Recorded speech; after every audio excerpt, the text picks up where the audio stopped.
Yes, people, before I start my match review for the North London Derby, you know what to do. Smash that subscribe button. I want subs and I want them now. Let's go. At the same time, please, whilst you're watching this video, make sure to hit that like button and have your say in the comment section. It'll be interesting to hear your thoughts of this North London Derby, Arsenal versus Spurs. Yes, it finished 2-2, but you know what? A point is a point. I'm happy. We didn't lose. But as for them Arsenal fans, the likes of Paul Merson, all them gunners out there, they all thought, yeah, easy 3 points, less of that. Let's move on to the video. Come on.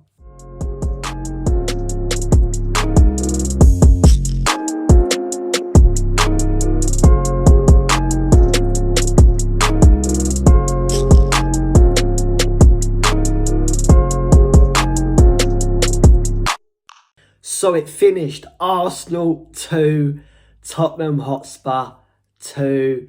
And you know what? I'm happy with that result, especially being away from home, because the last time we won an away game at the Emirates was back in 2010. So, you know, thankfully it wasn't a loss. We should have won, yes. We should have won, but I'll go into that in a minute with the old penalty chit-chat nonsense. But within the first 30 minutes, Doogie, he just wasn't getting into the game. He just wasn't cutting it. I don't know if it was, I would say mainly partly Johnson not cutting, you know, not stepping back in and tracking his runners, leaving a Doogie open and vulnerable. But it certainly was that case, you know, with the first goal leading up to the own goal from Romero. Saka had a Doogie in his pocket pretty much within that first 30 minutes. But as the game grew, I felt, in my opinion, a Doogie blossomed as the game went on. Because let's not forget, he was booked within the first 15 minutes. I'm thinking, shit, here we go again. A player getting booked that early on is looking for trouble, but Doogie done it well. He blossomed, like I said, he blossomed as the game went on, and he grew into that North London Derby game, and eventually had Saka in his pocket.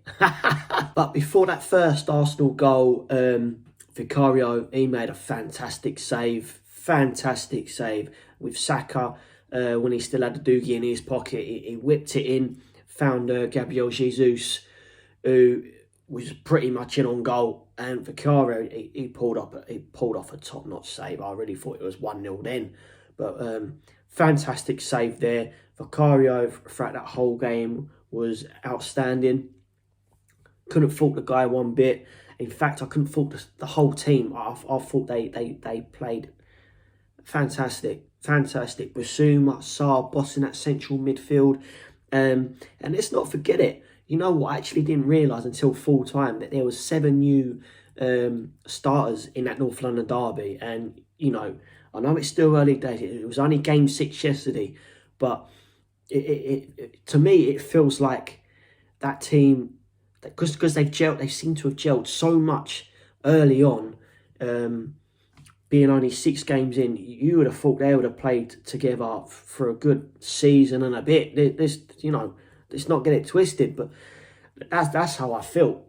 That's how I felt. It's the way Ange Postecoglou has got these boys playing. It's like they've played and known each other for a long time.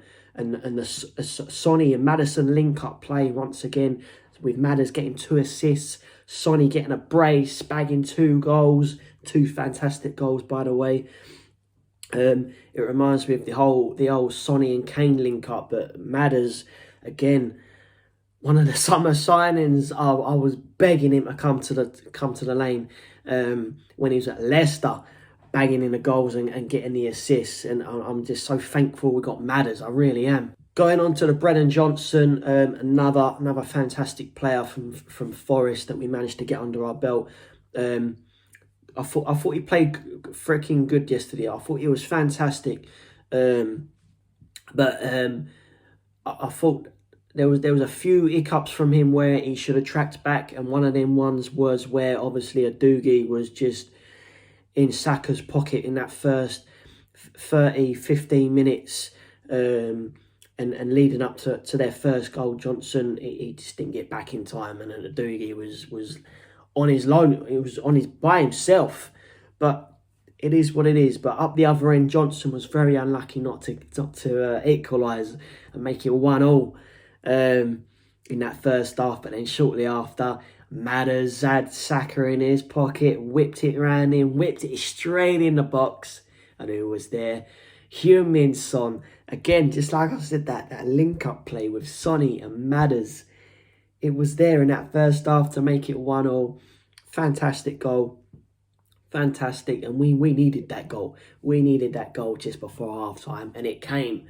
1-1 at half-time. Come on. The second half.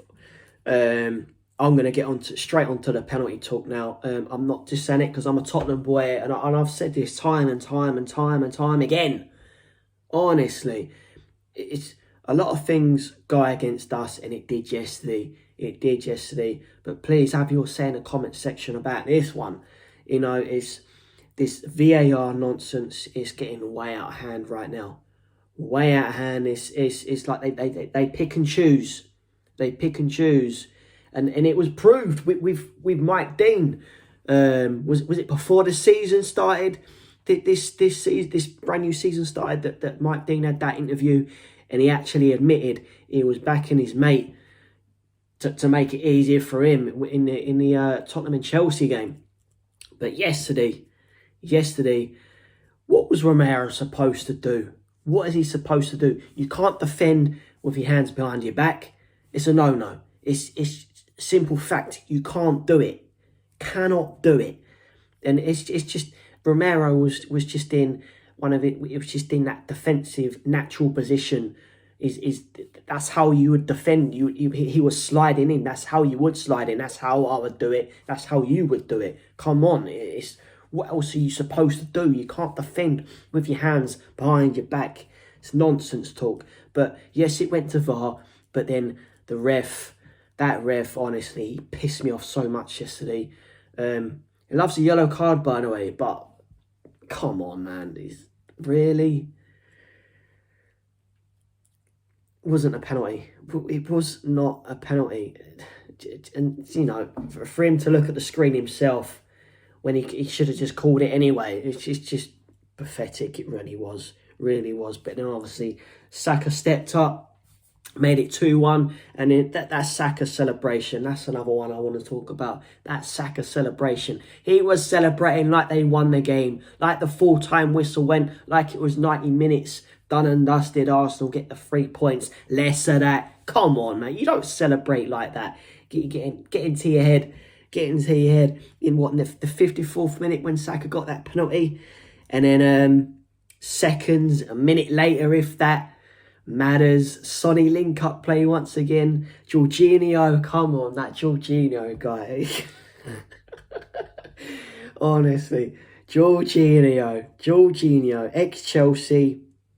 Complete fluff up in that central mid. Madders pretty much took the ball out of his feet and you know, left Jorginho standing there thinking, what the fuck have I just done right now? Shit. Thinking, you know, he's this small right now. He's messed up big style. He knows what's coming. Sonny and Madders. A link-up play was fantastic once again, leading up to that goal. And Sonny just slots it in the bottom left-hand corner to make it 2-2, to shut them Arsenal fans up in the 55th minute. But all in all, it was a great game. But I'm not just saying it again because I'm a Tottenham fan. But we were very unlucky because going back onto that penalty, it wasn't a pen. It was not a pen. There's a couple of Tottenham fans saying it was a penalty, but come on. Seriously, watch the highlights again. You can clearly see it wasn't a penalty. But I'm just thankful that, you know, all in all, we got the point. Being away from home again, you know, I just can't wait to have Arsenal at our ground, and we will definitely turn them over there at the Lane with the fans beyond the team as well. But all in all, fantastic performance. I couldn't fault the boys one bit. You know, 6 games in, we're still unbeaten. Liverpool up next at the Lane. Come on. But, you know, fantastic start. Ange Ball, I'm loving it. Postecoglou, come on. Loving it. Absolutely loving it. But please, smash that like button. Sub to my channel if you haven't done so. Please, it would mean the world to me. But in the meantime, up the Spurs. Let's go.